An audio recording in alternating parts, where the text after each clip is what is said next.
श्री गणेशाय नमः। ओम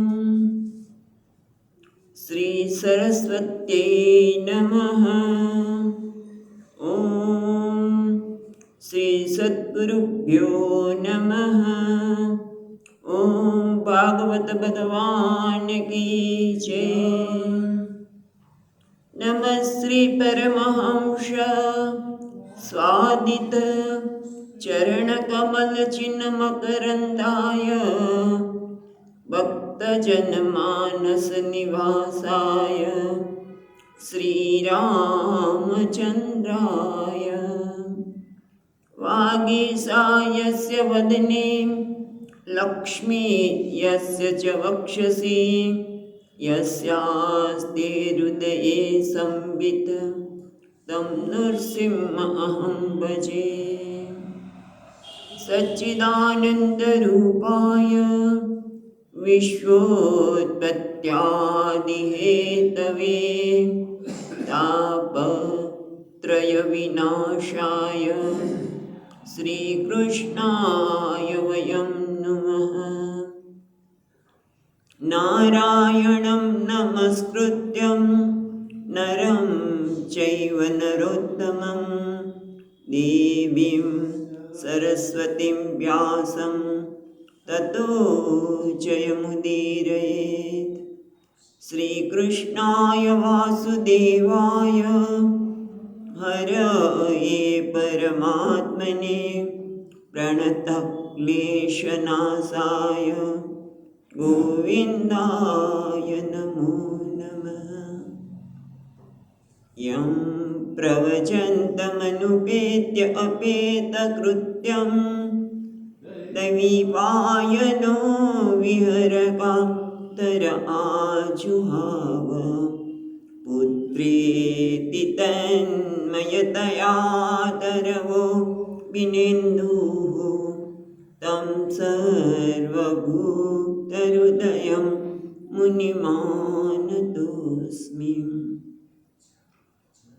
जन्माद्यस्य यतोऽन्वयादितरतश्चार्तेष्वभिघ्नस्वराट् तेने ब्रह्महृदाय आदिकवये मुह्यन्ति सूरयः तेजो वारिमृदां यथा विनिमयो यत्र त्रिसर्गो मृषा धाम्नां स्वेन सदा निरस्तकुहकं सत्यं परं धीमहि। नमो भगवते तुभ्यं वासुदेवाय धीमहि प्रद्युम्नाय निरुद्धाय नमः संकर्षणाय च।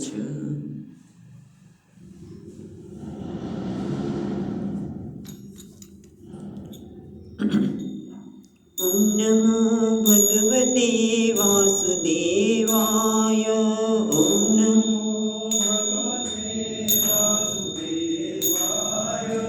ॐ नमो भगवते वासुदेवाय।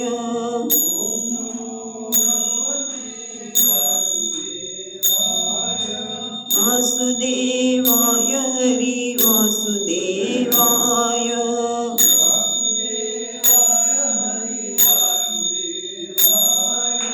ॐ नमो भगवते वासुदेवाय।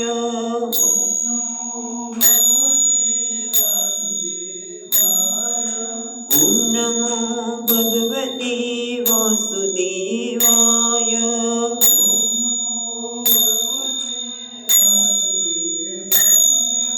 वासुदेवाय हरि वासुदेवाय।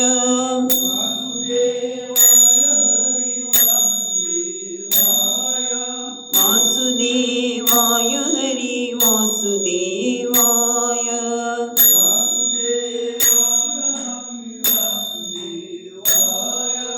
ॐ नमो भगवते वासुदेवाय।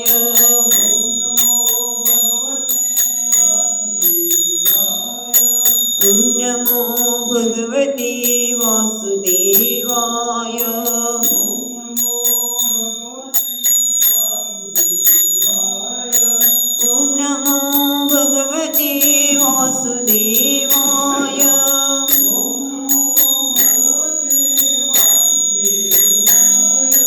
ઓમ નમો ભગવતે વાસુદેવાય.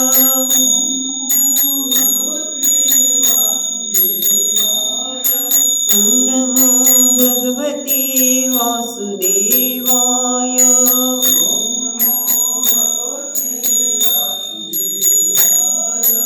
ઓમ નમો ભગવતે વાસુદેવાય.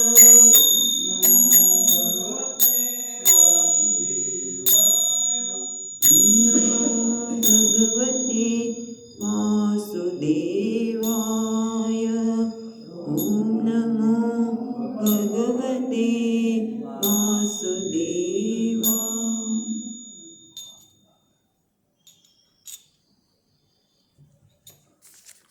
ગઈકાલે ત્રીજા સ્કંદના 13મા અધ્યાયમાં પ્રવેશ કર્યો. સુખદેવજી મહારાજ કહે છે કે ફરી એકવાર વાસુદેવની કથામાં જેને આદર છે એવા વિદુરજીએ પાછા પ્રશ્ન કર્યા છે. અને આપણે જોઈએ એ પ્રમાણે એમણે 3 પ્રશ્ન કર્યા. એક તો સ્વયંભૂ મનુએ અને શત્રુપા એમની પત્નીએ પછી શું કર્યું. બીજું, હું એમનું ચરિત્ર સાંભળવા માગું છું, કારણ કે શ્રદ્ધાપૂર્વક સાંભળવા માગું છું, કારણ કે એ ભગવાનના આશ્રિત છે. અને ત્રીજું, કારણ કે વિદ્વાનોએ પણ એ વિદ્યાનું એ ચરિત્રનું જ્ઞાન કર્યું છે કે જેના હૃદયમાં ભગવાનના ચરણાદ્વિત સ્થિત છે. માટે મને હવે મનુ અને શત્રુપાનું ચરિત્રની વાત કરો. આવું સાંભળતા જ ભગવત કથામાં જેને અનુરાગ છે એવા મૈત્રેય મુનિ ભગવાન આ વિદુરજીના પ્રશ્નથી એકદમ રોમાંચિત થઈ ગયા અને એમણે કહેવા લાગ્યા. ગઈકાલે જોયું એ પ્રમાણે બંને મનુ અને શત્રુપા બંને સાથે ઉત્પન્ન થયા છે અને એ બ્રહ્માજીને પ્રણામ કરી અને કહેવા લાગ્યા કે આપ તો જન્મકૃત સર્વભૂતાના મૃત્યુદ પિતા, આપ તો પ્રાણી માત્રના જન્મદાતા પણ છો અને પોષણ કરનાર છો અને પિતા છો. તો અમે તમારી પુત્રજી પ્રજા છીએ, તો અમારે કયું કર્મ કરીને તમને પ્રસન્ન કરવા જોઈએ અથવા તમારી સેવા કરવી જોઈએ? તમને પ્રસન્ન કરવા કે તમારી સેવા કરવી જોઈએ? બંને કથા કે અમારે કયું કર્મ કરીએ કે જેથી તમારી સેવા થઈ શકે. અને આ માટે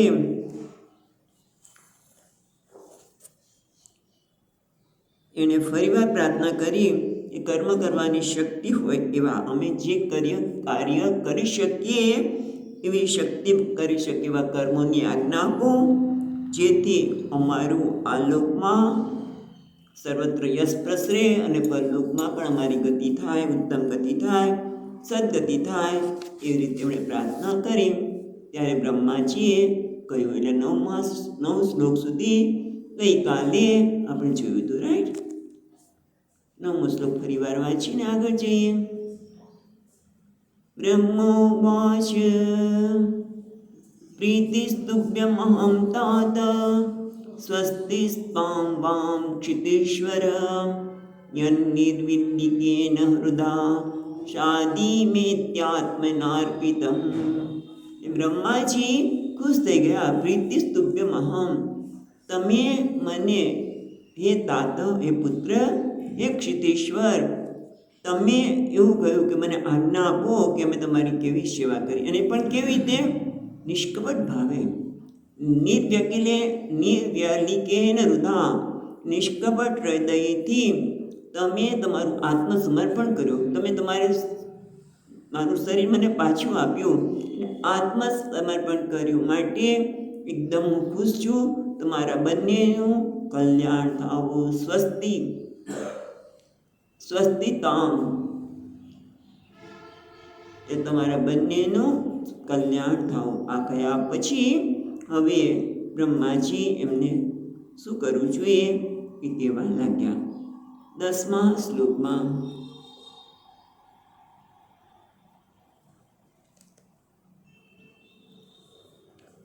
એતાવત્યાત્મચૈર્વીર કાર્યાહ્યપચિતિર્ગુરો શક્ત્યા અપ્રમતે ગૃહ્યેત સાદરં ગતમત્સરૈઃ.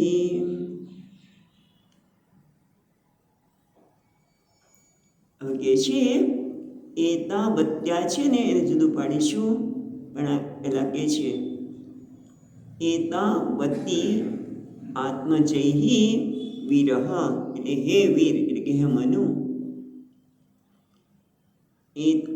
આત્મજૈહી એતાવતી આત્મજૈહી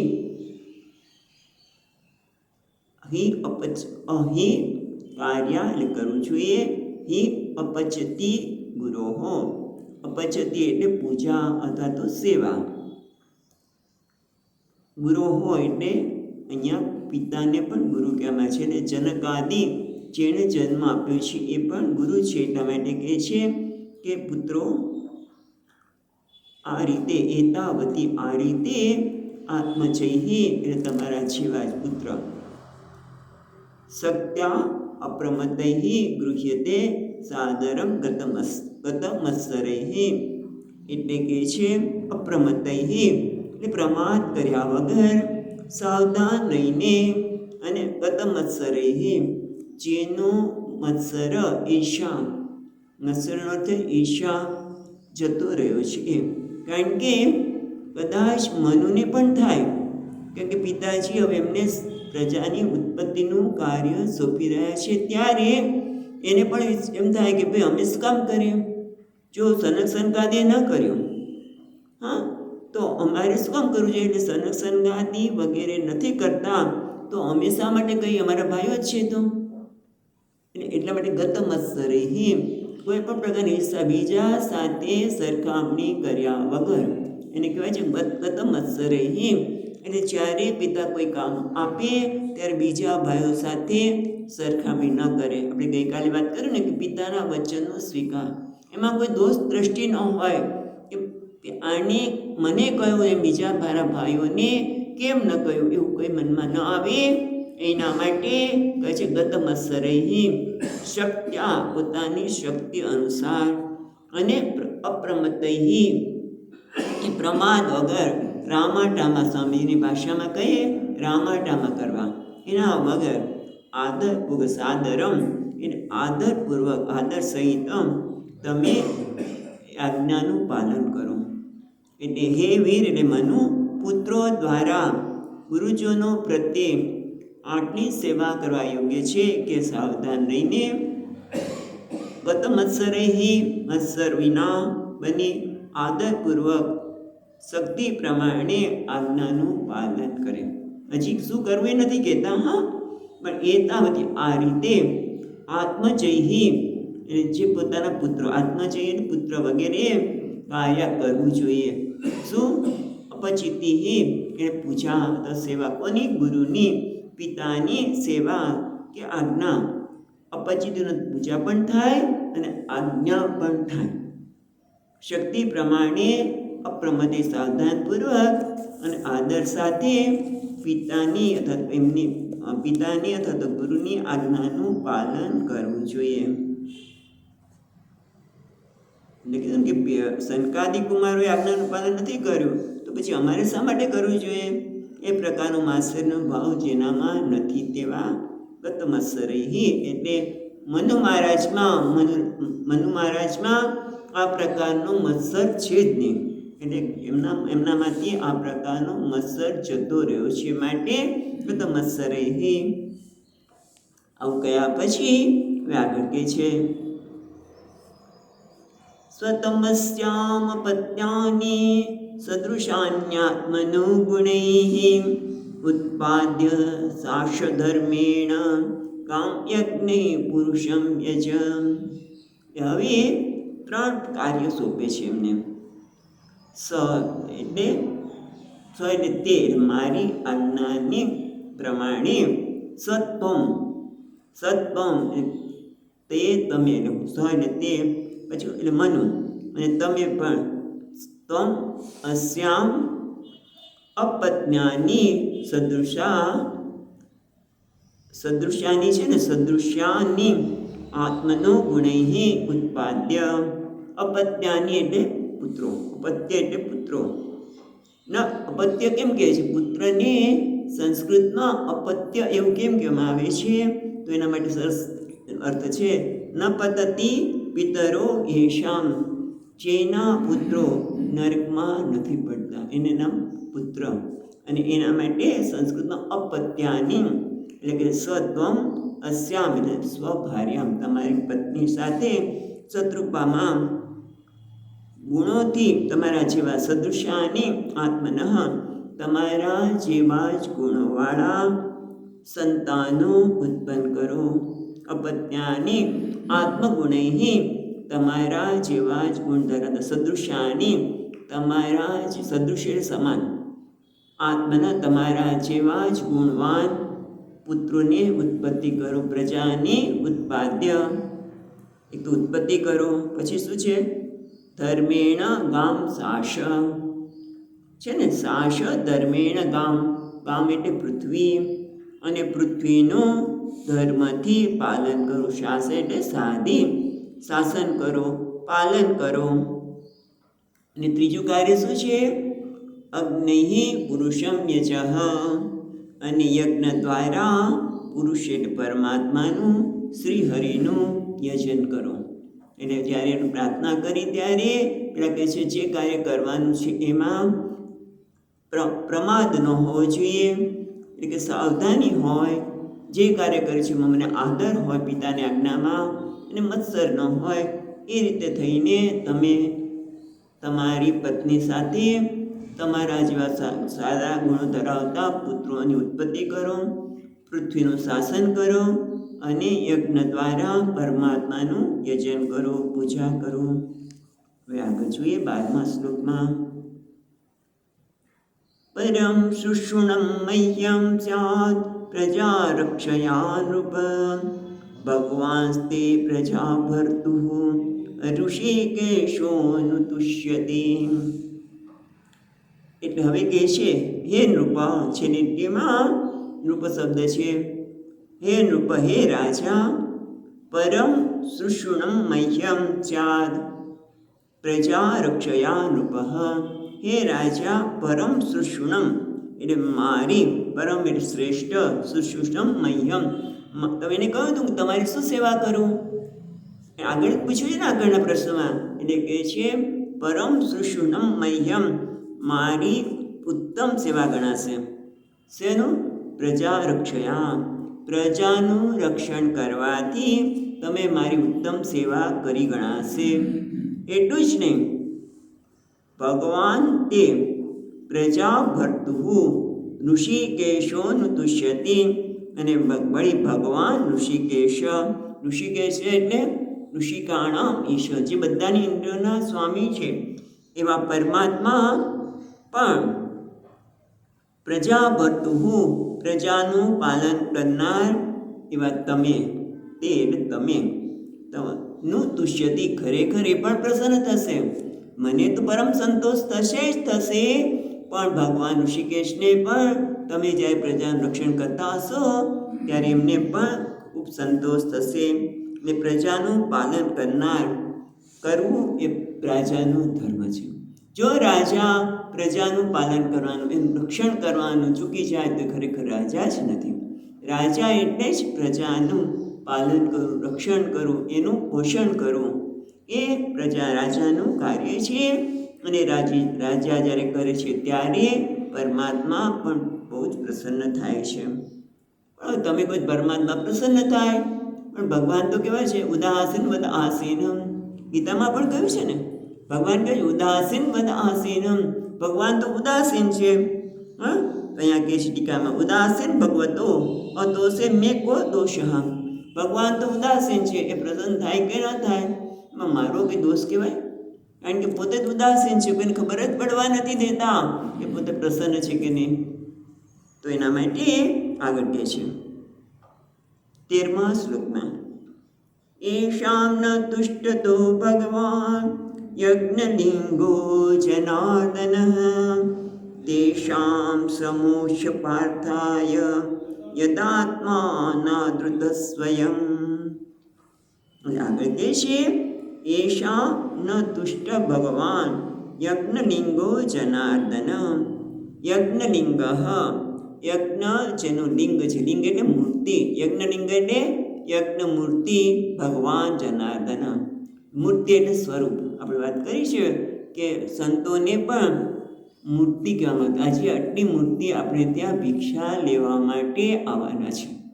ખ્યાલ આવે? ત્યાં મૂર્તિ એટલે આકાર હતો, પણ એને મૂર્તિ એટલે અહીંયા કહે છે યજ્ઞલિંગ એટલે યજ્ઞ મૂર્તિ ભગવાન જનાર્દન.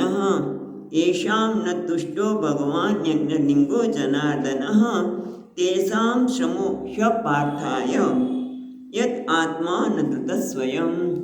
એટલે કહે છે કે ભગવાન જો પ્રસન્ન ન થાય તો એ કહેવાય છે અપાર્થાય.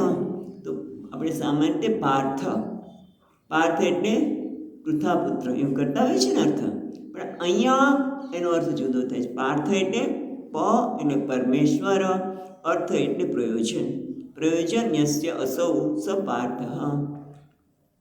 ફરી એકવાર પાર્થ એટલે પ પરમેશ્વર, અર્થ પાર્થ નીકળશે. અર્થ એટલે પ્રયોજન, યસ્ય અસૌ જેનું પ્રયોજન પરમાત્મા છે પાર્થ છે, અને અપાર્થ એટલે જેનું પ્રયોજન પરમાત્મા નથી. એટલે કે પરમાત્માને સંતોષ થાય એવું એનું પ્રયોજન નથી. તો પછી કયું હોય? પોતાને જ પ્રસન્ન કરવા. પ્રયોજન પરમાત્માનું હોય તો અહંકાર હોય, પણ અહંકાર તો એનું કોઈ અસ્તિત્વ જ ખરેખર નથી. એટલા માટે કહે છે તેષાં શ્રમોખ્ય અપાર્થાય યદ આત્મના ધૃત સ્વયં. જો પરમાત્મા સંતુષ્ટ ન થાય તો ખરેખર પરમાત્મા કોણ છે? સર્વના હૃદયમાં રહેલો પરમાત્મા છે, આત્મા જ છે. એટલે તમે પરમાત્માનો અનાદર કર્યો. પરમાત્મા પ્રસન્ન થાય કે ન થાય, મારે તો જે કરવું હશે એ કર્મ કરીશ. તો એ કર્મ કેવું છે? તમારો જ અનાદર થયો. જ્યારે કોઈ એમ કે હું ભગવાનને માનતો નથી, સ્વામીજી મહારાજ ઘણી વાર કે કોઈ એમ કે હું ભગવાનને માનતો નથી, એનો અર્થ એ કે તું તને જ માનતો નથી, તું છે એને તું સ્વીકાર કરતો નથી, તું તારો સ્વીકાર કરતો નથી. એ રીતે અહીંયા કહે છે યદ આત્મના યદાત્મા ના ધૃત સ્વયં, જેને પોતાના આત્માનો આદર કર્યો નથી. જ્યારે પરમાત્મા યજ્ઞપુરુષ ભગવાન જનાર્દન જેના ઉપર પ્રસન્ન ન થયા એનો શ્રમ કેવો છે? અપાર્થાય. તેષાં શ્રમોહ્ય પાર્થાય. એ જે કંઈ પ્રયત્ન કરે છે, જે કંઈ કર્મ કરે છે એ તો કહે છે અપાર્થાય, એ તો ખરેખર નિષ્ફળ છે. એનો પ્રયત્નનો કોઈ અર્થ નથી, કારણ કે એ પોતાનો જ અનાદર કરે છે. યદાત્મા નાદૃત સ્વયં, જેણે પોતાના આત્માનો આદર કર્યો નથી એનો શ્રમ જ વ્યર્થ છે. એટલે ખરેખર જીવનમાં જે કંઈ આપણે કરીએ એ કોના માટે કરવું જોઈએ? અહીંયા એ જ કહે છે ને આપણને કે ભગવાન પ્રસન્ન થાય. જે કાર્યથી ભગવાન પ્રસન્ન થાય એ કરવું જોઈએ. લોકો પ્રસન્ન થાય કે નહીં? કારણ કે લોકોને તો પ્રસન્નતાની આવવાની નથી, તો ઘણી બધી માગણી છે, પોતે જ અધૂરો છે. વ્યક્તિ પોતે અધૂરો છે, માટે એ બીજાને શું પ્રસન્ન, બીજાના કાર્યથી પ્રસન્ન થઈ શકે જ નહીં. હંમેશા કંઈક ખોટ કાપડ શોધવાનો. તમે એ વખતે આમ કેમ કર્યું, પેલી વખતે કેમ કર્યું, એ તો ખોટ કાપડ જ કાઢવાનો છે. પણ ભગવાન જરૂર પ્રસન્ન થશે. એટલે પ્રસન્ન ભગવાને કરવા, લોકોને નહીં. બસ એ જ દેહ હોય તો ભગવાન કોણ છે? વ્યક્તિ પાર્થ. એ ખરેખર એનો શ્રમ સફળ છે. બાકી જે ભગવાનને પ્રસન્ન કરતો નથી, ત્યાં બે થયું કે પોતા ભગવાનને પ્રસન્ન કરતો નથી માટે એનો શ્રમ નિષ્ફળ છે, અને સાથે સાથે પોતાનો પણ અનાદર કરે છે. એટલે કહે છે પણ યજ્ઞ પુરુષ એટલે સ્વયં બંસીધર મહારાજ યજ્ઞલિંગ યજ્ઞ મૂર્તિની વાત કરી. તો યજ્ઞ એટલે શું? તો કે છે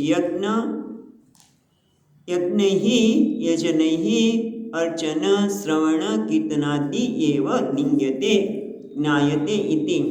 પરમાત્મા નામ આદરે. એટલે યજ્ઞ એટલે યજનમ, જેનું યજન કરવું એટલે કે અર્ચના કરવી, શ્રવણ કરવું, કીર્તનરૂપ યજ્ઞો દ્વારા જાણી શકાય તે યજ્ઞલિંગ ભગવાન છે. એટલે યજ્ઞ મૂર્તિ લિંગ નામ તો એના દ્વારા જાણવું, યજ્ઞ દ્વારા જેને જાણી શકાય છે તે યજ્ઞલિંગ ભગવાન. અને શ્રીધર મહારાજે એનો અર્થ કર્યો યજ્ઞ મૂર્તિ, લિંગનો અર્થ એમણે મૂર્તિ કર્યો. અહીંયા વંશીધર મહારાજ સરસ કહે છે યજ્ઞલિંગ એટલે યજ્ઞ દ્વારા, લિંગ એટલે જાણવું, ચિહ્ન, યજ્ઞ જેનું ચિહ્ન છે એટલે યજ્ઞ દ્વારા જેને જાણી શકાય તે. અને યજ્ઞ એટલે શ્રવણ, અર્ચના, કીર્તન, આ બધા યજ્ઞ દ્વારા પરમાત્માને જાણી શકાય છે. એટલે પરમાત્માના અનાદરમાં પોતાનો જ અનાદર થતો હોવાથી કહેવામાં આવ્યું કે મનુષ્ય ભગવાન પ્રત્યે જે માન, પૂજા વગેરે કરે છે તે કરનારને જ પ્રાપ્ત થાય છે. ખ્યાલ આવે છે કે કોઈ પણ વ્યક્તિ જ્યારે ભગવાનને માન આપે છે, એની પૂજા કરે છે, એનું કીર્તન કરે છે, તો એ કરનારને જ બધું પાછું મળવાનું છે. ખ્યાલ આવે છે? ભગવાન રાખતો નથી, બધું જ એને મળવાનું છે. કારણ કે સુંદર દ્રષ્ટાંત આપે છે. શું?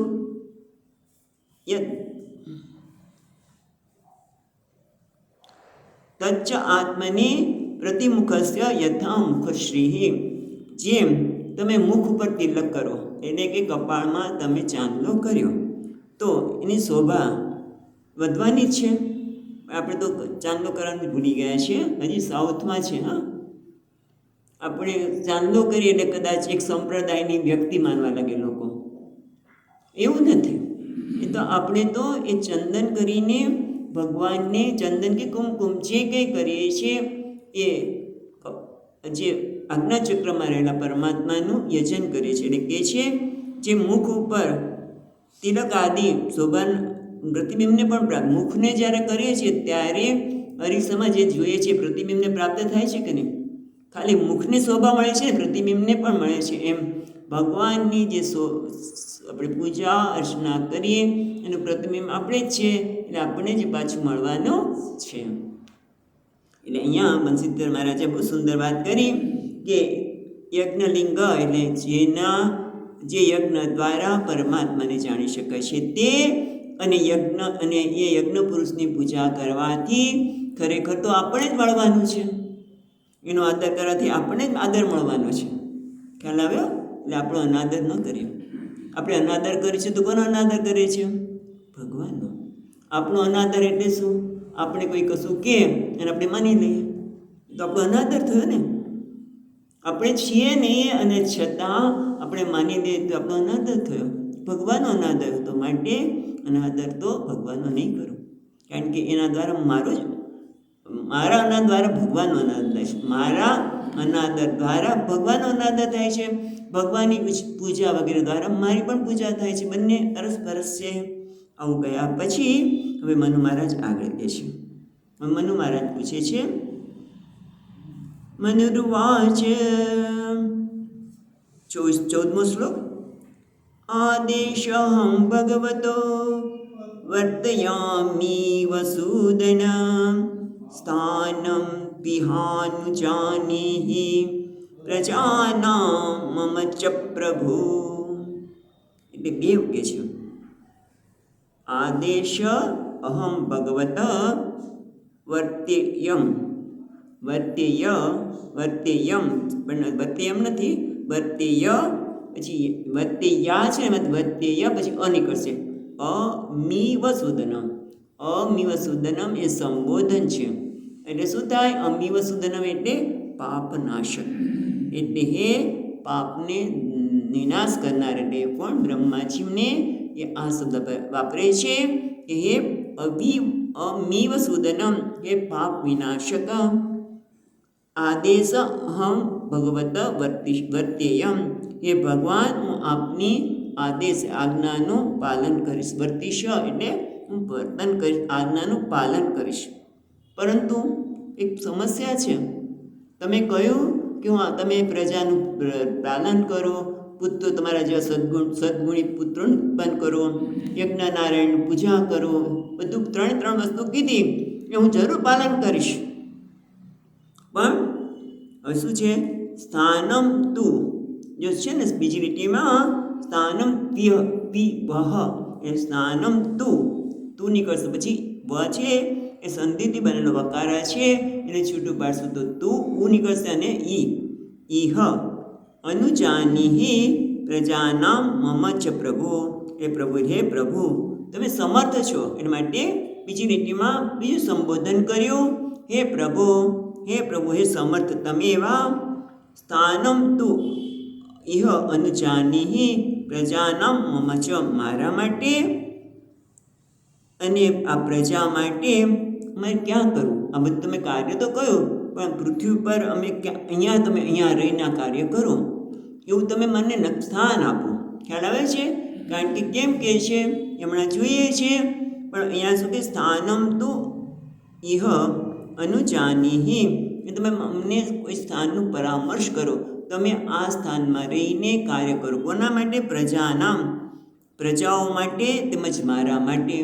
આ પૃથ્વી પર તમે અહીં રહો એવું સ્થાન માટે તમે મને પરામર્શ કરો, તમે મને કહો કે મારે ક્યાં રહીને આ કાર્ય કરવાનું છે. કેમ?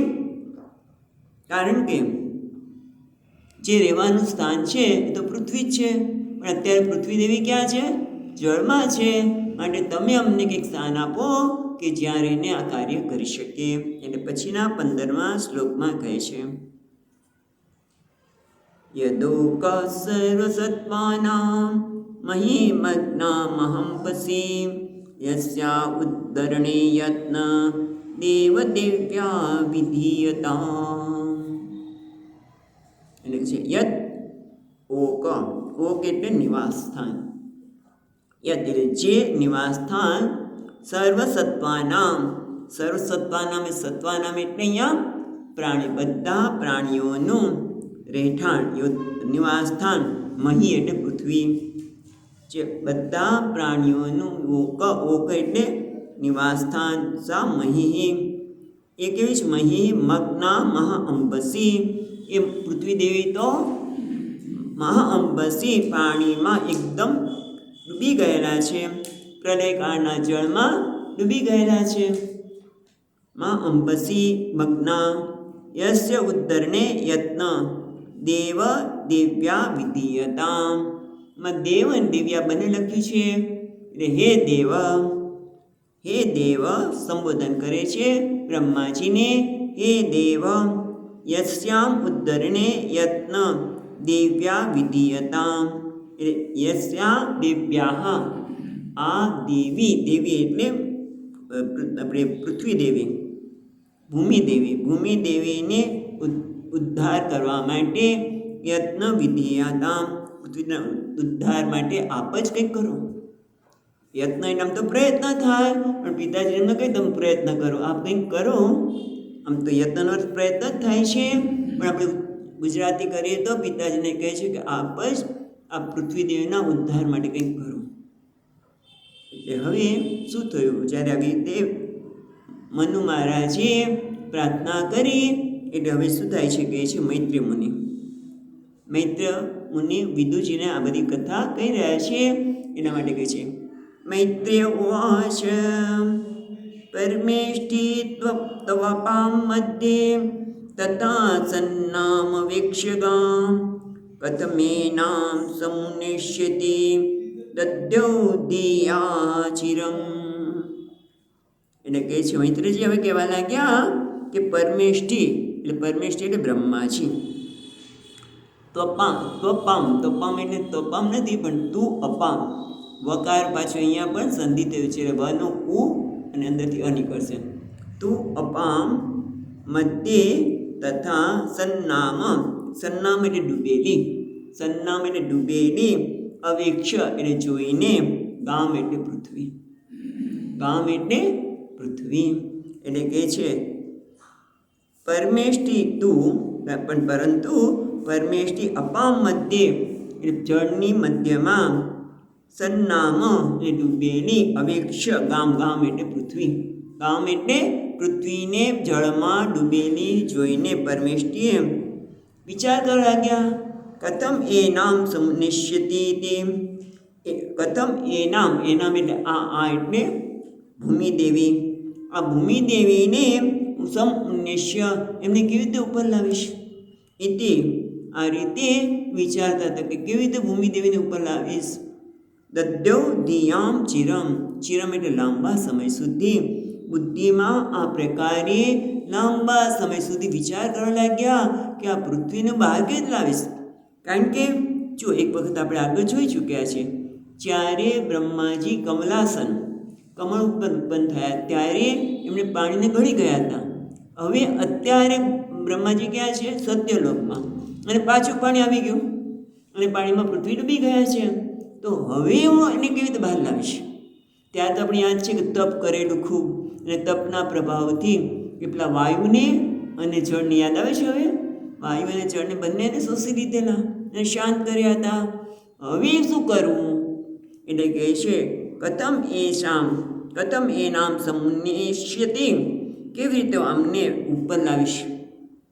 દદ્યો ધિયામ ચિરમ, લાંબા કાળ સુધી એ ધ્યાન કરવા લાગ્યા.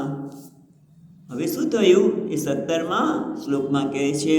બ્રહ્મા જ્યારે આવી રીતે ચિંતન કરે છે, ચિંતા કરે છે કે હવે શું કરીશ, કે કેવી રીતે બહાર લાવીશ, ત્યારે શું થયું એ 17મા શ્લોકમાં કહે છે. સૃજતો મે ક્ષિતિર્વાર્ભિઃ પ્લવ્યામાના રસાંગતા અથા અત્ર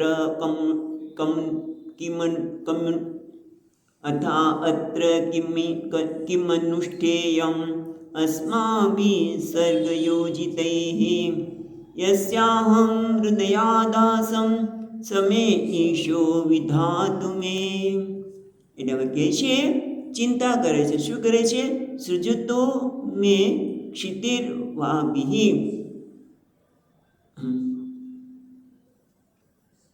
ક્ષિતિ એટલે પણ પૃથ્વી. એટલે સૃજતો મે ક્ષિતિર્વાર્ભિઃ, ક્ષિતિઃ વાર્ભિઃ, વાર્ભિ એટલે અદ્ભિઃ, વાર્ભિ એટલે અદ્ભિઃ, અદ્ભિ એટલે પ્રાણી, એ પણ જળ થયો. વાર્ભિ એટલે જળ. પ્લવ્યમાના રસાંગતા, પ્લવ્યમાના એટલે નિમજ્યમાના એટલે એકદમ ડૂબી ગઈ છે. પ્લવ્યમાન રસા અને રસાંગતા રસાતળમાં ગઈ છે. અત્યારે સૃજતો મેં, હું સૃષ્ટિની રચના કરતો, સૃજતો મેં સૃષ્ટિની રચના કરતો, ત્યારે ક્ષિતિ વાભિઃ પ્લવ્યમાના રસાગતાઃ, જ્યારે સર્જન ત્યારે પાણીથી ડૂબાયેલી આવી પૃથ્વી છેક રસાતળમાં ગઈ હતી. અત્ર એટલે આ સમયે સર્જનના, અત્યારે સર્જનનું કાર્ય ચાલી રહ્યું છે એટલા સમય, આ સમય અત્ર એટલે હવે અત્ર એટલે સર્જન કાલે, સર્ગના સમયે કિમ અનુષ્ઠેયમ, અનુષ્ઠેયમ એટલે કર્તવ્યમ, મારું શું કર્તવ્ય છે, એટલે મારે શું કરવું જોઈએ. અસ્માભિ સર્ગ યોજિતઃ, એટલે અસ્માભિ એટલે અમારા વડે, સર્ગ યોજિતઃ એટલે નિમણૂક કરવી. સર્ગનું એટલે સર્ગ સૃષ્ટિના નિર્માણ કરવા માટે નિમાયેલા અમે. બરોબર. સર્ગ યોજિતૈઃ અસ્માભિઃ, અમારા વડે જે સર્ગનું સૃષ્ટિના નિર્માણ કરવા નિમાયેલા અમારે. હવે આ વિષયમાં શું કરવું જોઈએ કે પૃથ્વી તો રસાતળમાં ગઈ છે, તો એને ઉપર લાવવા માટે અમારે શું કરવું જોઈએ? કારણ કે અમને સૃષ્ટિનું નિર્માણ કરવા માટે નિમાયેલા છે, અમને કાર્ય આપવામાં આવ્યું છે. પછી હવે શું કરવું વિચાર કરે છે. એટલે કે હવે એક જ છે રસ્તો, ભગવાન. એ લાગે છે યસ્ય અહમ હૃદયાદાસમ સમે ઈશો વિધાતુ મે. યસ્ય અહમ હૃદયાદાસમ, જેનો હું હૃદયનો દાસ છું. એવું નથી, હૃદયાદાસમ એટલે શું? યસ્ય હૃદયાદ આગતાત પુત્રતયા જાતઃ, એટલે જેના હૃદયમાંથી હું પુત્ર રૂપે જન્મ્યો છું. હૃદયદાસ એટલે જેના પુત્ર રૂપે હું જન્મ્યો. યસ્ય અહમ હૃદયાદાસમ એટલે કે જેના હૃદયમાંથી અહમ પુત્ર તયા જાતઃ, એવા કોણ છે? પરમાત્મા. સમે ઈશ, તે પરમાત્મા વિદધાતુ મે, તમે જ મારા માટે કંઈક કર. સમે ઈશ યન્મયા કર્તવ્ય, મારે શું કરવું જોઈએ એ તમે જ મને બતાવો. કારણ કે મને તો કંઈ દેખાતું નથી. એટલે છેવટે હરિશરણ. જ્યારે કંઈ ન થાય તો ભગવાન તમે જ બતાવો કે હવે મારે શું કરવું. બહુ સુંદર છે કે જ્યારે અટકે ત્યારે બીજા ઓલો મદદ કરશે ને પેલો મદદ કરશે. છોડો, ભગવાનને શરણે તું મને બતાવ. એટલે કે છે ભગવાન મને બતાવશે. એવો એમને એક વિશ્વાસ આવી ગયો છે કે જ્યારે અટકે હોય ત્યારે મને ભગવાન બતાવવાના છે. એટલે શું થાય છે એ 18મા શ્લોકમાં કહે છે, ઇત્યભિધાય તો નાસા વિવરાસ સાનઘ વરાહતો કો નિર્ગાત અંગુષ્ટ પરિમાણક. એટલે હવે કહે છે ઇતિ અભિધ્યાયત નાસા વિવરાત સહસા અનઘ. અનઘ એટલે હે નિષ્પાપ. અર્જુન માટે પણ આ શબ્દ ઘણીવાર ભગવાને વાપર્યો છે ને, અનઘ. એટલે હે અનઘ એટલે હે નિષ્પાપ વિદુરજી. ઇતિ અભિધ્યાયત, આ રીતે બ્રહ્માજી ધ્યાન કર્યા છે, વિચાર કર્યા છે કે ભગવાન મને કંઈક માર્ગ બતાવો. ત્યારે શું થયું છે?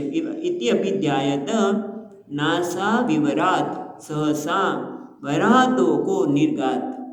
છે ને, જો ઇતિ આ રીતે ધ્યાન કરતા હતા ત્યારે નાસા વિવરાત નાકના વિવર એટલે છિદ્ર, નાકના છિદ્રમાંથી સહસા અચાનક વરાહ તોકો, વરાહ એટલે વરાહ પણ તોકો એટલે સૂક્ષ્મ, એકદમ સૂક્ષ્મ એટલે અંગુષ્ઠ પરિમાણક, અંગૂઠા જેટલું એકદમ નાનું સૂક્ષ્મ વરાહ એમાંથી એમના નાકના વિવરમાંથી છિદ્રમાંથી નિર્ગાત બહાર આવ્યા. કારણ કે કેમ નાકમાંથી કેમ પસંદ કર્યું બહાર જવાનું? કેમ કર્યું? કારણ કે નાસિકાનું ધર્મ શું છે? નાકનો ધર્મ શું છે? ગંધ ગ્રહણમ. ગંધને ગ્રહણ કરવું એ નાસિકાનો ધર્મ છે કે નહીં? અચ્છા, અને પૃથ્વીનો ગુણધર્મ શું છે? ગંધ. જળનો રસ, ખ્યાલ આવે છે? અગ્નિનો રૂપ એટલે પૃથ્વીનો ગંધ છે. પૃથ્વીનો ઉદ્ધાર કરવાનો છે એટલે પૃથ્વી તો ગંધવતી પૃથ્વી, બરાબર? પૃથ્વી એટલે ગંધવતી પૃથ્વી. પૃથ્વી ગંધ ધારણ કરનાર છે અને નાસિકા એને ગ્રંથને ગ્રહણ કરનાર છે. ઉપર લઈ જઈ શકે ને તો જ. ગંધને નાસિકા દ્વારા જ આપણે ગ્રહણ કરવાના છીએ. માટે નાસિકા વિવરાત, નાસિકાના વિવરમાંથી અંગુષ્ઠ પરિમાણ, અંગૂઠા જેટલા માપના વરાહ તોકો, તોકો એટલે સૂક્ષ્મ વરાહ ભગવાન પ્રગટ થયા. શ્રી વરાહ ભગવાન કી જય. વરાહ ભગવાન કી જય. ભગવાનનો અત્યારે અવતાર ધારણ કર્યો, પણ હજી ભગવાન છે ખબર નથી પડતી. એક નાના અંગૂઠા જેવું સૂક્ષ્મ એક જાણે પ્રાણી બહાર આવ્યું. હજી એના આકાર પણ બધું ખ્યાલ આવતો નથી. ત્યાં શું થયું? પછી 19મા શ્લોકમાં કહે છે, તસ્યાપિ પશ્યત સ્વસ્થઃ ક્ષણેન કિલ ભારત ગજમાત પ્રવૃત્તે તદદ્ભુતમ ભૂતમહત. એટલે કહે છે તસ્ય અભિપશ્યત, તસ્ય એટલે તે એટલે કોણ? બ્રહ્માજી. બ્રહ્મણ અભિપશ્યત એ વિદુર ભારત. પહેલાં તો સંબોધન છે છેલ્લા શબ્દમાં. ક્ષણેન કિલ ભારત એટલે હે ભારત, હે વિદુરજી. તસ્ય અભિપશ્યત એમને દેખતા જ, હજી જોતા હતા ત્યાં જ. સ્વસ્થ આકાશે સ્થિત, આકાશમાં રહેલા. ક્ષણેન એક ક્ષણમાં, કિલ ખરેખર, ગજમાત્રમ પ્રવૃદ્ધિ એટલે ગજ એટલે હાથી જેટલા વધેલા, એકદમ પ્રવૃત્તિ. હજી તો અંગૂઠા જેટલા છે ત્યાં તો ક્ષણમાં તો હાથી જેવડા બની ગયા. એટલે ગજમાત્રમ પ્રવૃત્તિ તદ અદ્ભુતમ અભૂત મહત. ખ્યાલ તદ એટલે તે, તદ એટલે તદ વર્ધનમ, તે તદ એટલે તે, અને તે એટલે તેમનું વધવું. એ કેવું છે? અદ્ભુત. મહાન અદ્ભુત, મહાન આશ્ચર્ય અભૂત. એ વખતે મહાન આશ્ચર્ય થયું. કે કયું આશ્ચર્ય? કે એમનું વધવાનું. એક અંગૂઠા જેવડા હતા અને એકદમ હાથી જેવડા, મોટા ભાડ જેવડા, હાથી જેવડા મોટા ભાડ જેવડા એકદમ બની ગયા. એટલે શું થયું? આગળ કે છે 20મા શ્લોકમાં, મરીચી પ્રમુખૈર્વિપ્રૈઃ કુમારે મનુના સહ દૃષ્ટ્વા તત્સૌકરમ રૂપમ તર્કયામાસ ચિત્રધા. ચિત્રધા એટલે અનેક પ્રકારે. મરીચી પ્રમુખૈઃ વિપ્રૈઃ કુમારૈઃ મનુના સહ. એટલે મનુના સહ એટલે મનુની સાથે, મનુના સહિત મરીચી વગેરે પ્રમુખૈઃ વિપ્રૈઃ એટલે મરીચી વગેરે ઋષિઓ, પ્રમુખ એટલે મુખ્ય, પ્રમુખ એટલે મુખ્ય, મરીચી વગેરે મુખ્ય જે ઋષિઓ છે તે સનતકુમાર અને બ્રહ્માજી આ બધા જ દૃષ્ટ્વા તત્સૌકરમ રૂપમ એ વરાહ રૂપને નિહાળીને, જે એક અંગુષ્ઠ માત્ર હતું ને જોત જોતામાં હાથી જેવડા થઈ ગયા. એટલે બધા તત્સૌકરમ રૂપમ તર્કયામાસ ચિત્રધા. અનેક પ્રકારે લોકો બધા વિચારવા લાગે. તર્કયામાસ એટલે વિચાર, તર્ક દ્વારા વિચાર કરવા લાગે. આ છે શું? ખબર પડતી નથી. નાસિકામાંથી બહાર નીકળ્યા ત્યારે તો નાનકડા હતા, અને અત્યારે આ સૌકર રૂપ, વરાહ રૂપ જે છે એ કેટલું મોટું થઈ ગયું. તેનું કારણ શું છે? બધા વિચાર કરે છે, પણ કંઈ ખબર પડતી નથી કે આ છે શું અચાનક. એટલે હવે આગળ કહે છે, પછી વિચાર કરતા કરતા એ તો ભગવાનના ભક્તો જ બધા, એટલે એને શું દેખાય આપણે જોઈએ છીએ 21મા શ્લોકમાં.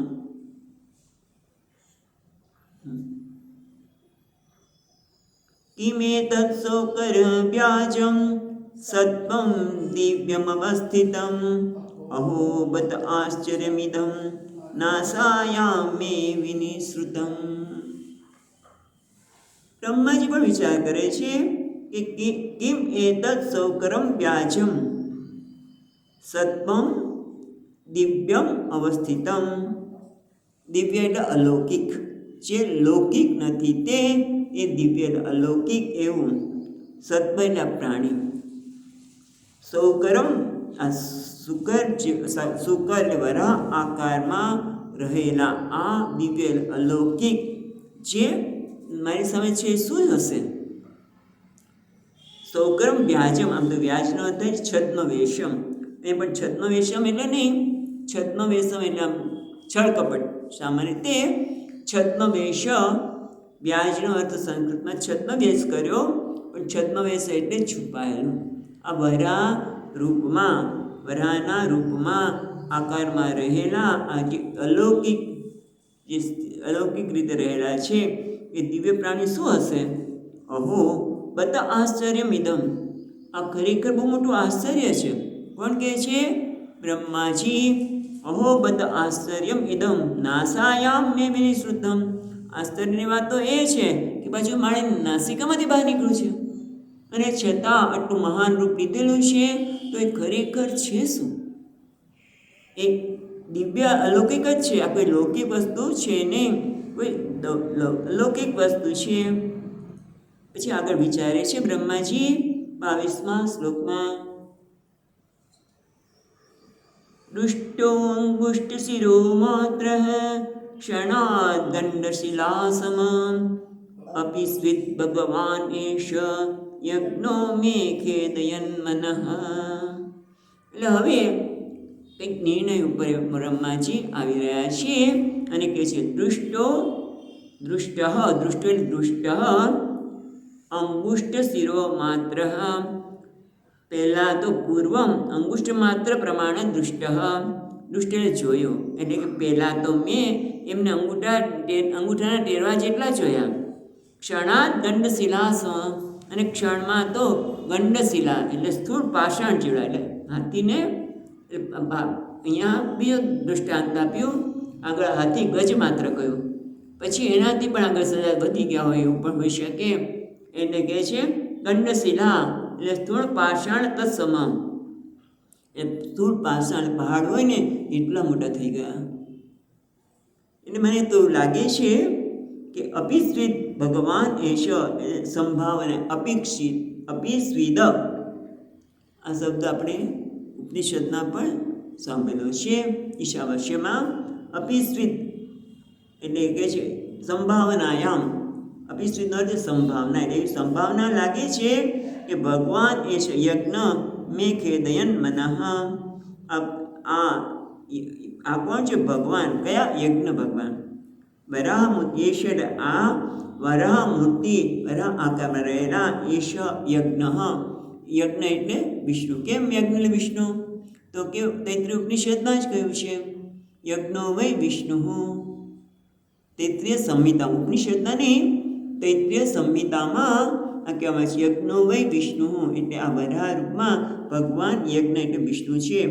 મેં ખેદયન મનઃ, એટલે ખેદયન મન એટલે સ્વરૂપ તિરોધાનેન મમ મન મોહયતિ.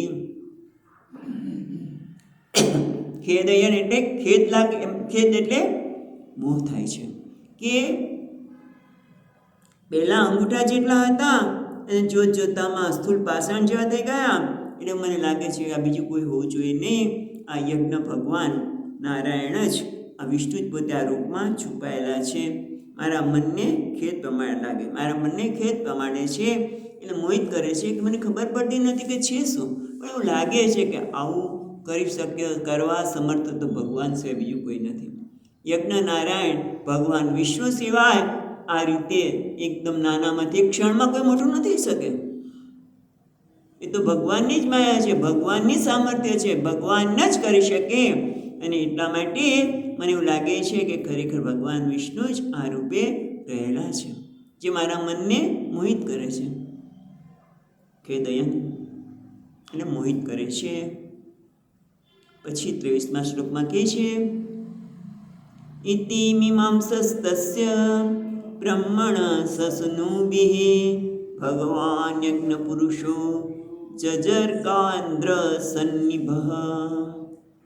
ઇતિ મીમાંસઃ તસ્ય બ્રહ્મણઃ, એટલે આ રીતે બ્રહ્મણ સસુનુભિઃ, સુનુભિ એટલે સુનુ એટલે અહીંયા પુત્ર. આ પ્રમાણે પુત્ર સહિત બ્રહ્માજી મીમાંસઃ આ રીતે, એટલે આ રીતે કે જે હવે નાનું હતું ને એકદમ મોટા કેવી થઈ ગયા એ બધા વિચાર કરે છે. અને પછી બ્રહ્માજીએ કહ્યું એટલે બધા કદાચ સહમત થયા જ હશે કે હા ભગવાન સિવાય આ શક્ય છે નહીં. એટલે આ રીતે પુત્રો સાથે બ્રહ્માજી વિચાર કરતા હતા કે આ યજ્ઞનારાયણ છે. ત્યાં તો શું થયું? સસુનુભિ મીમાંસ બ્રહ્મણ ઇતિ ભગવાન યજ્ઞ પુરુષ જગર્જ અગેન્દ્ર સન્નિભ. ખ્યાલ આવે છે? છેલ્લો શબ્દ છે, છેલ્લું ચરણ શું છે? જગર્જ, પછી અનિકળશે અગેન્દ્ર નિભ સન્નિભ, અગેન્દ્ર સન્નિભ. એટલે પહેલાં જોઈએ જગર્જ એટલે ગર્જના કરી, અને અગેન્દ્ર સન્નિભ એટલે ગિરીન્દ્ર તુલ્ય એટલે પહાડ જેવી. અગેન્દ્ર સન્નિભ એટલે અગેન્દ્ર એટલે ગિરીન્દ્ર તુલ્ય, પર્વતના જેવા, સન્નિભ પર્વતના જેવા ભગવાન પુરુષે ગર્જના કરી. આમ તો પહાડ જેવી પણ કે મોટી, આમ કહેવાય ગર્જના કરી એટલે મોટી ગર્જના કરી. ત્યાં તો પર્વત જેવા યજ્ઞ પુરુષ વરાહ પુરુષ, ત્યાં જ પર્વતરાજ જેવા યજ્ઞ પુરુષ વરાહ ભગવાને ગર્જના કરી. એટલે આગળ જોઈએ છે ગર્જના કરી એટલે શું? ગર્જના પ્રયોજન આહા, ગર્જનાનું પ્રયોજન શું છે? ગર્જના કરવાનો હેતુ શું છે? એ કહે છે 24મા શ્લોકમાં બ્રહ્મણામ હર્ષયામાસ હરિસ્તાંશ્ચ દ્વિજોત્તમાન સ્વગર્જિતેન કકુભ પ્રતિસ્વનયતા વિભુઃ. ગર્જના કરવાનું પ્રયોજન પણ બતાવશે, પણ સાથે સાથે ગર્જના કરવાથી શું થયું? તો કહે છે બ્રહ્મણામ હર્ષયામાસ, હરિ તાંશ્ચ દ્વિજોત્તમાન, એ દ્વિજોમાં ઉત્તમ. પછી સ્વગર્જિતેન કકુભ, કકુભ એટલે પોતે જે ગર્જના કરી એ કકુભ એટલે દિશા, પ્રતિસ્વનેતામ પ્રતિધ્વનેતામ, એટલે જે ગર્જના કરીને આપણે ખબર છે ગર્જનાને મોટો અવાજ કરીએ ત્યાર પાછળ પ્રતિધ્વનિ થાય, એ સામેથી એ ધ્વનિ સંભળાય. અને એટલા માટે વિભુ, વિભુ છે ને છેલ્લે શબ્દ છે વિભુ એટલે સામર્થ્યશાળી. શ્રી હરિએ ગર્જના કરી ત્યાં દિશામાં પડઘા પડતા, દિશામાં પ્રતિધ્વનિ થયો, દિશામાં પડઘા પડતા પોતાની ગર્જનાથી બ્રહ્માજી તેમજ ઉત્તમ બ્રાહ્મણો હર્ષ ઉત્પન્ન થયો કે હવે કંઈક ભગવાન, આ ભગવાન જ લાગે છે અને ગર્જના કરી છે એટલે અમારું કંઈક કાર્ય થવાનું છે. કારણ કે ચિંતા હતી ને કે આ પાણીમાં પૃથ્વીમાં રસાતળ થયેલી, પૃથ્વી રસાતળમાં ગઈ છે તો એને બહાર કેવી રીતે લાવી? જો બહાર ન આવે તો આ મનુ અને શત્રુપાન બધાનું કાર્ય તો થાય નહીં, એ લોકો તો કાર્ય કરવા તૈયાર છે. એટલે બધી ઘણી બધી ચિંતા હતી, એ બધી ચિંતા હવે દૂર થશે એટલા માટે હર્ષયામાસ, એટલે બધાને આનંદ થયો, હર્ષ ઉત્પન્ન થયો. અને પછી શું થયું એ છે આગળ 25મા શ્લોકમાં.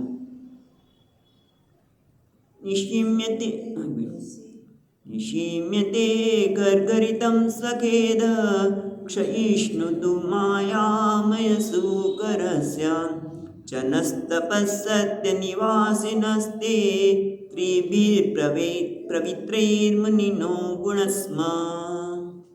હવે કહે છે નિશિમ્યતે ગર્ગિત સ્વખેદ ક્ષયિષ્ણુ માયામય સુકરસ્ય, એટલે જાણે કે માયામય, કારણ કે માયામય જ કહી શકાય ને, ભગવાન તો સચ્ચિદાનંદ રૂપ છે, જ્યારે પણ કોઈ આકાર ધારણ કરે એ માયાને આધારે, એટલે માયામય વરાહ ભગવાન, માયામય સુકરસ્ય, માયામય ભગવાન વરાહ સ્વખેદમ ક્ષયિષ્ણુ, સ્વખેદમ, સ્વખેદમ એટલે પોતાના મુનિઓના ખેદને, ચિંતાને, ક્ષયિષ્ણુ એટલે હરી લેતા, સહિષ્ણુ એટલે નાશ કરતા, નાશક કરનાર. પણ કેવી રીતે? ઘરઘરિતમ, નિશિમ્યતે ઘરઘરિતમ સ્વખેદમ ક્ષયિષ્ણુ માયામય સુકરસ્ય, જે માયામય વરા ભગવાન છે એ પોતાના ક્ષયને દૂર કરશે. કેવી રીતે? ઘરઘરિતમ એટલે ઘરઘરિતમ એટલે ઘરઘરાટ. કારણ કે કોને શુકર વગેરે કેવી રીતે ગાય એ ઘરઘરાટ કરે, શુકર વગેરે પોતે જે પ્રકારનો અવાજ કરે એ પ્રકારે વરા ભગવાને પણ અવાજ કર્યો અને એને લીધે બધી દિશા એના પડઘા પાડ્યા. એ જોઈને બધાને આનંદ થયો અને એમ થયું કે હવે મારો ખેદ, અમારી જે મુશ્કેલી છે એ બધી નિશિમ્ય, ક્ષયિષ્ણુ એટલે નાશ કરનાર, ઘરઘરાટ દ્વારા નાશ કરનાર. પછી હવે તમે જુઓ નિશિમ્ય તે, એક વખત તે શબ્દ છે પણ પાછું બીજી વખત છે જનઃ તપઃ સત્યમ નિવાસિનઃ તે, એટલે બે વખત તે શબ્દ છે, પુનરક્તિ નથી પણ જનાદિ લોકોના મુનિઓની પ્રસિદ્ધિ બતાવવા માટે કે બધામાં મુનિઓ રહે. જન એટલે જનઃ તપઃ અને સત્યમાં આપણે આગળ જોયું ને કે જન સત્ય તપસ્માં ક્યારે સર્જન થતું નથી, ત્યાં તો બધા મુક્ત પુરુષો જ રહેલા છે, એ જોયેલું નહીં આગળ. એટલે એટલા માટે કહે છે જન તપ સત્ય નિવાસિન તે ત્રિભિ પવિત્રહિ મુનયઃ અનુગુણન સ્મ. અનુગુણન એટલે સ્તુતિ કરવી, અનુગૃણન અગૃણન એટલે સ્તુતિ કરવા લાગ્યા. કેવી રીતે? ત્રિભિ પવિત્રહિ મુનયઃ, મુનિઓ ત્રણ વડે, ત્રણ એટલે ત્રણ પવિત્ર વેદો, ઋગ્વેદ, યજુર્વેદ અને સામવેદના મંત્રો દ્વારા એમની સ્તુતિ કરવા લાગ્યા મુનિઓ. એટલે હવે શું અર્થ થયો કે જનલોક, તપલોક અને સત્યલોકના નિવાસી મુનિઓ જે માયામય વરા ભગવાનનો જે ઘરઘરિત જે અવાજ છે એ સાંભળીને પોતાનો ખેદનો ક્ષય થવાનો છે. ખેદનો ક્ષય કરનાર ઘરઘરાટને સાંભળીને ત્રણ પવિત્ર વેદોના મંત્રો દ્વારા એમની સ્તુતિ કરવા લાગ્યા. બરાબર, અહીંયા આપણે અટકીએ છીએ, સુધી પછી જોઈશું.